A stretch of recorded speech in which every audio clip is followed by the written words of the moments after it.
So we'll probably rebuild it at some point. But got the valve cover off.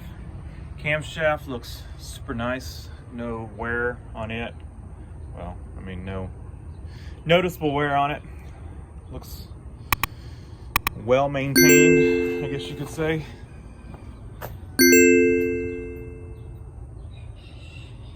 And air filter looks really good. I mean, probably, I'm gonna go ahead and change it because I bought one, but it's not that bad. We've got one broken, or one bad air filter mount. I don't remember if I have any in stock. If not, I'll get one, replace it, but it looks pretty good. I think it's definitely lower miles than mine. No idea what, but it looks really nice. Oh, and it definitely looks better since I degreased it. So I'm gonna run through, I'm gonna adjust the valves. I've got a video on this already. I've even got a time-lapse video on it, so I'm not even gonna do the time-lapse. I'm just gonna do it. I'll write down what the values were. Well, we'll see. I may write down what they were, or I may just adjust them and be done with it. I'm trying to hurry, so I might check a couple of them and see what they are and how far they are. Probably check one intake, one exhaust, just see what they were at, and then just go from there.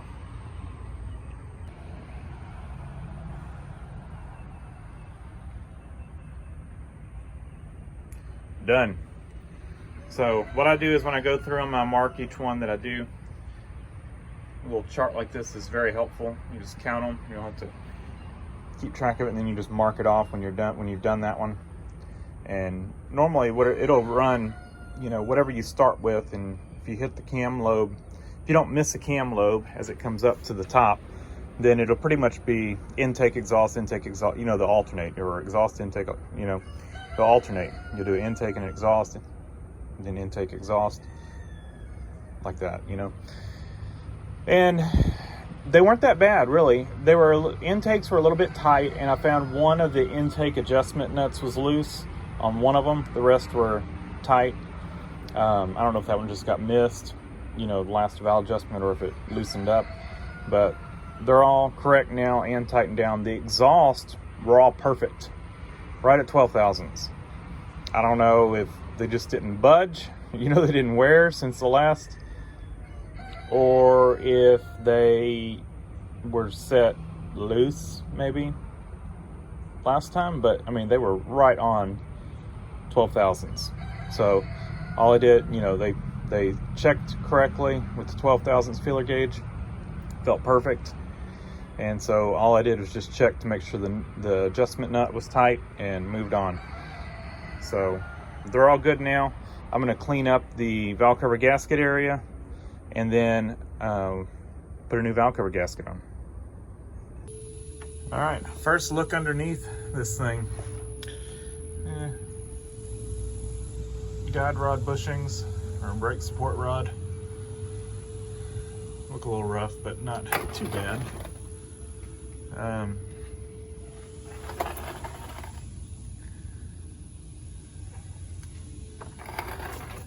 Yeah, they're decent. They're not completely shot like mine were. Control arm bushings are iffy. I can get by with them for a little while. There's the oiliness under here, but as you can see, it is completely rust-free. It's very nice, very nice underneath. So I'm gonna take some degreaser and just kind of spray up under here, because we're really gonna need to try to figure out where this thing's leaking.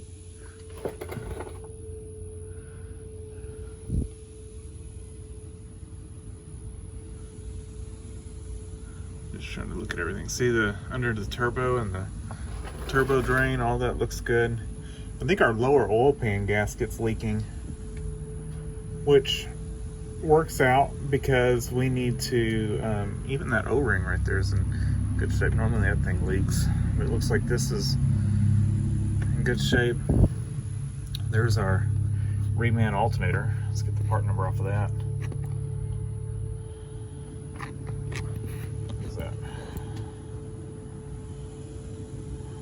Can't quite get the number off of it.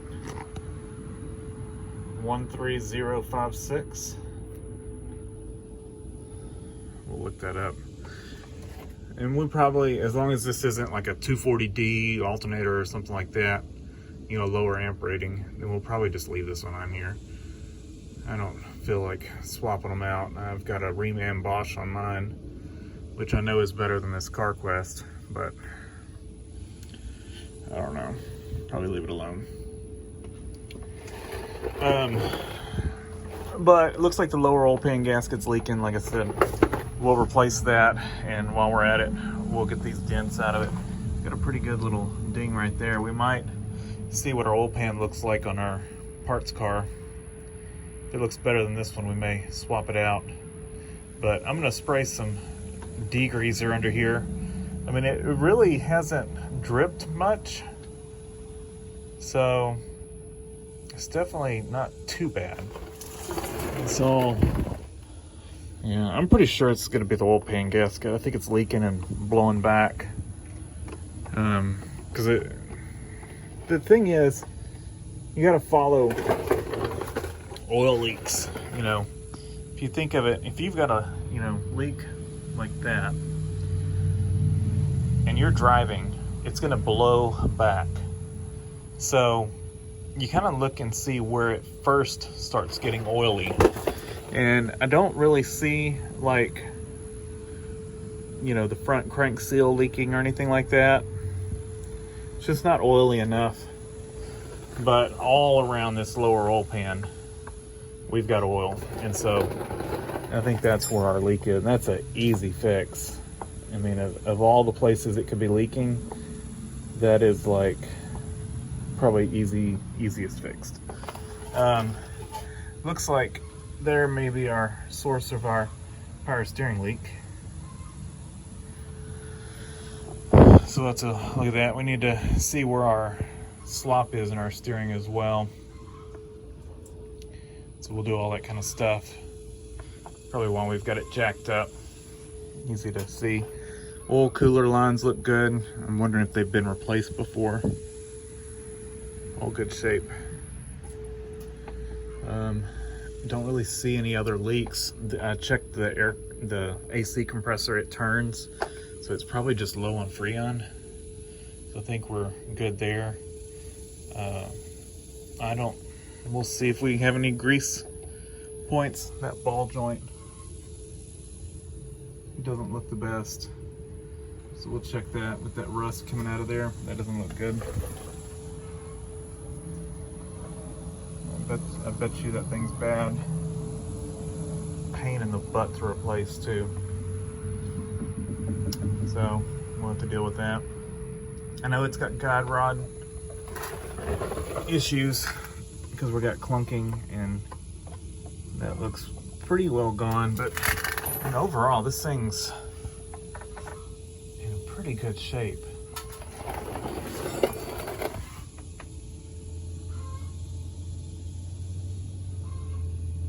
Very impressed.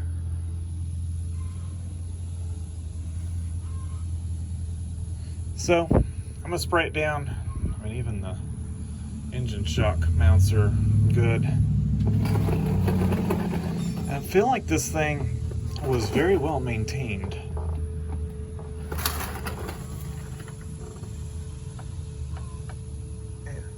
For most of its life. I'll say that. All right. We might have a transmission leak on the pan, but I plan on dropping the pan and changing the filter anyway. Yeah, I don't really like that dent right there.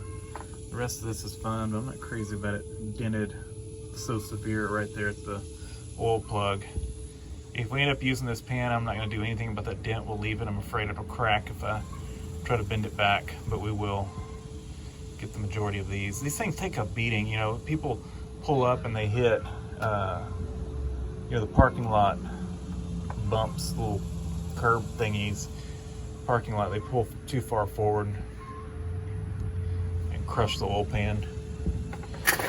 All right, looks pretty good. Got a little spot right there. I don't see any front end damage. I did a Carfax on this thing and it came back clean. I don't think it's ever been in any accidents or anything. All right, let me spray it down and we'll hose it off. And you can see how much better it looks. Just sprayed some super clean foaming degreaser under here and then sprayed it off the water hose, and we got most of the grime off of it. See all the way to the back. It looks so much nicer underneath.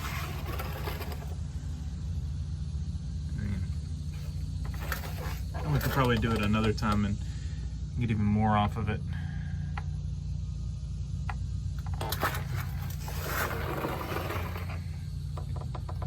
But it looks really good. And you can see what I'm talking about on this oil pan. It has been smacked hard. I mean, that doesn't look good. I don't think it's leaking. It doesn't look like it is, but I am probably gonna either use my parts car. When we replace this O-ring or this gasket, we're gonna put another oil pan on it. You know, whether I get one at the junkyard or my parts car or something. I don't like this at all. I have a feeling that's pretty thin right in that drain plug area. So I just drained the oil, put a new filter in it, and I'm gonna top it off, or well, not top it off, I'm gonna fill it up because I haven't put any oil in it yet. So I'm gonna fill it up with oil, and then I'll crank it up and see how it does and all that kind of stuff. All back together, that one air cleaner mount, I just JB welded the mount back to the rubber. It's probably not gonna hold very long, but I didn't have a replacement, so ordered one. So it's better than it was. And then as soon as the new one comes in, I'll swap it out. So everything's pretty good, pretty cleaned up. It looks much better. I didn't polish valve cover or anything like that. But it's clean. And the oil is topped off. Did notice it seemed a little slow cranking, so I checked it. Did not have a draw. And so I checked it and it's not charging. So we're gonna have to do some troubleshooting there. All right, I've been verifying wires here. So what you've got, going down to the alternator, you have 3 wires, 2 big ones and a little one. The 2 big ones come up to here, and those are just, these terminals are just junctioned together, but they're hot, both of them. Check both of them. I also checked them with the ohm meter. They seem good. There's no voltage drop between them. And then we've got this one that comes from the dash, and then this one goes to the alternator. Now, I checked this one with the ohm meter down to there. It's in good shape, you know, good wire, no breakage, no resistance to speak of, you know, it seems normal.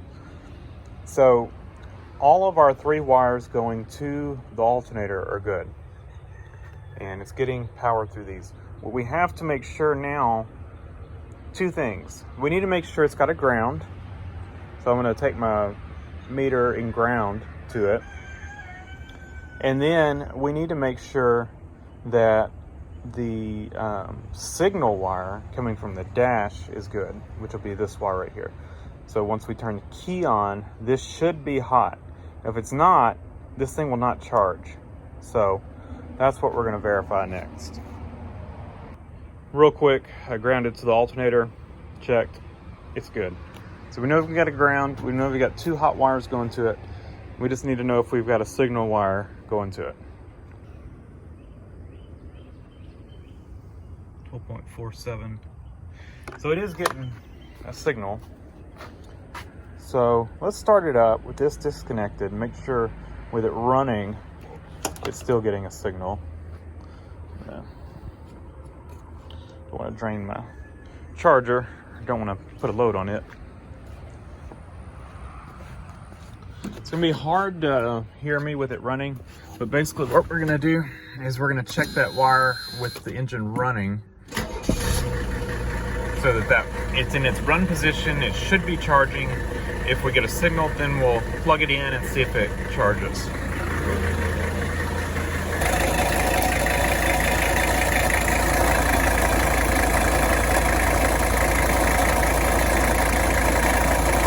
Battery charger is disconnected.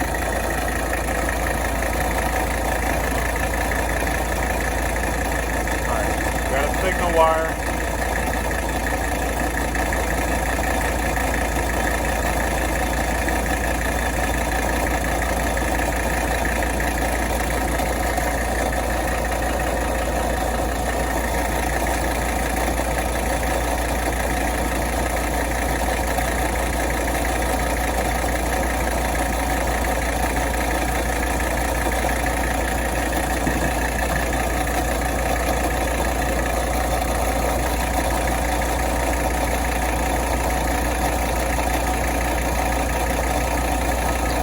Well, I'm gonna have to call it.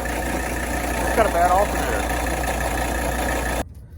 All right, swapped in my other regulator. Now, it's new, but it's not a known good. This is a regulator I bought to put on my other original alternator, and it still didn't work. And so I had already tried another used regulator on that alternator as well. And the used regulator and this regulator both did not fix that alternator. So I ordered a new alternator.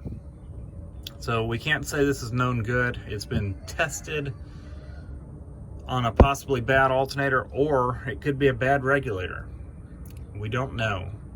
So we're gonna see if this fixes this alternator. I will say though that CarQuest thumbs up for not putting Phillips screws on the regulator like my other alternator had on it, and that made it a pain in the butt to change the regulator. This one, just 1/4 inch screws, and use a little wrench, get them out, no problem. Before I had to use a little stubby ratcheting Phillips special tool to get in there because there's no room by that AC line.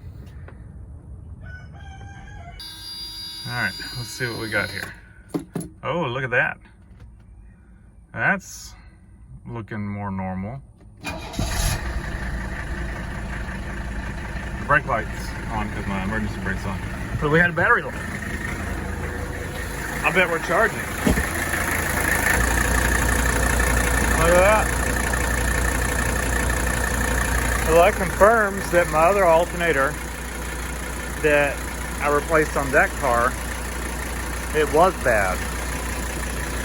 Windings in it or something, because this regulator that didn't work on it worked on here. So we have repaired this alternator. I will order me another regulator to have as a backup, but CarQuest, your alternator didn't last long. Well, the regulator didn't last long. Just wondering if it could be a bad solder joint or something, or if it just burn out. I don't know. All right, the battery charger's unplugged. I left it hooked up to clamp my leads to. Awesome. Well, it's back to charging.